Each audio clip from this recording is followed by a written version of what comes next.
We have talked a lot about the front end in this series. Makes sense, this is a React series, but if you're building an application with React, you're likely going to need to connect to a backend.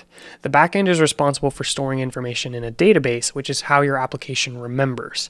So if you log in and your website says, "Hello Caleb" at the top, well, that information is most likely stored in a database. And that's why if you go to a different computer and log in, it'll still say "Hello Caleb." That name is not stored on their local computer. Rather, it is stored on a server, and we are just connecting to that server from the front end. Now, if you are new to web development, the way we split up the functionality can be a bit challenging to wrap your mind around, but the important thing to know out of all of this is that the language or what framework we are using is less important than the interface between the different sections. What am I talking about? Well, I could probably name off at least 5 different backend technologies, but connecting to those backends from the front end is going to be similar across all of them. You'll probably not need to make a single change as long as you keep the interface the same. So this interface is usually built using a REST API. So the REST API is an agreed way of communicating that has the ability to get information, add information, edit information, and delete information. Those 4 different things you can do are often called CRUD, create, read, update, delete, and we can do those things no matter what backend software we are writing. So we could have a React front end, and we could have a Node.js backend. Or if I don't like that, I could swap it out for ASP.NET, which is C#, and the front end application is going to stay pretty much the same.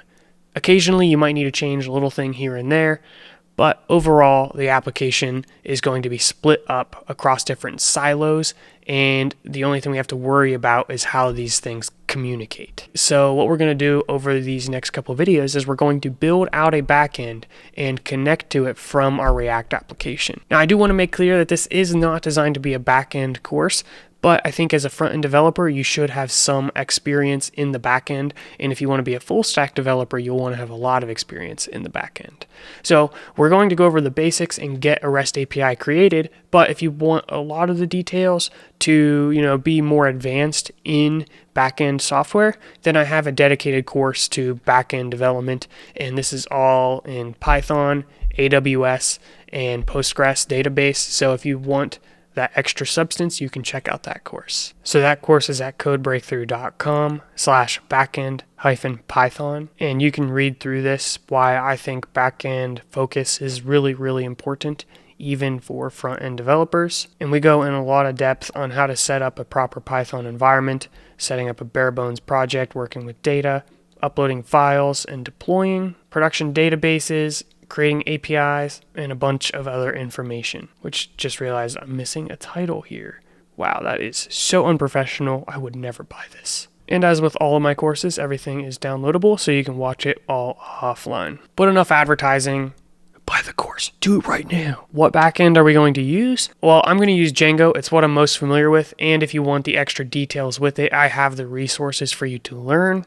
But I do want to just make sure that I don't make you guys not want to watch the rest of the series if you're using Node.js, for example, because the backend coding is just going to be a small section of this series, and a lot of the different things are going to transfer between backends. So creating an API is going to be pretty similar across these different frameworks and programming languages. A lot of people will choose Node.js for their backend because it's in JavaScript, so then you can have JavaScript on the front end and JavaScript on the back end. I like Node.js and I like Django, and I have some experience in some of the other backend frameworks, but those are the 2 that I have enjoyed the most.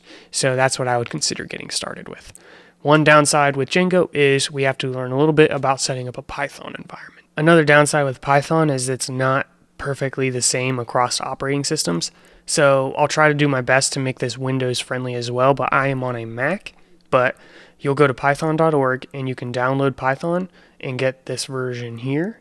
So this is 3.10.6. If it's a slightly newer version, it's probably okay to continue following along with this series. If you are on Mac, you can also use brew, so brew.sh. And for this, once that's installed, you can say brew install Python. Now this tool is not available on Windows. If you need more detailed Windows instructions, I have a video Python environment set up for Windows, Mac, and Linux. This will get you started so that you can start developing in Python.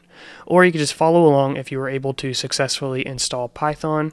And the way you're going to know that your environment is ready to go, in the terminal, you should be able to say Python 3-version on Mac or Py-version on Windows. Once you get a response with a version, that means you have Python ready to go and we can start issuing Python commands. So what kind of commands am I talking about?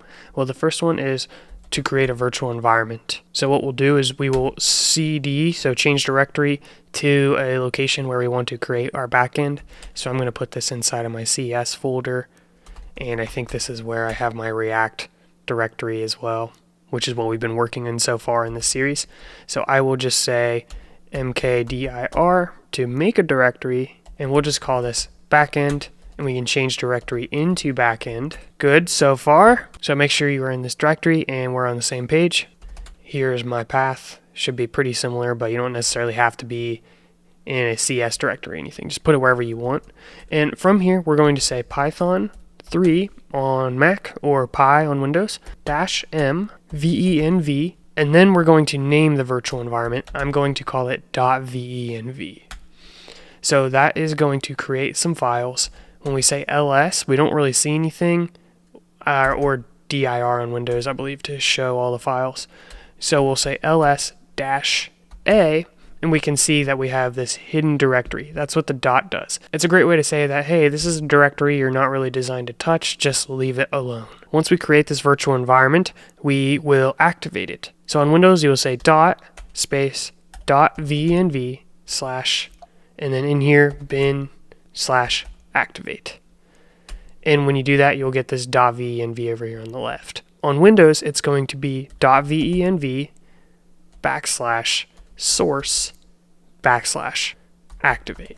And again, I show this whole process in my Python environment setup for Windows. So try that out. The goal here is to get this over here on the left-hand side. That tells us that we are in this virtual environment, which reminds me, I haven't even really explained what a virtual environment is.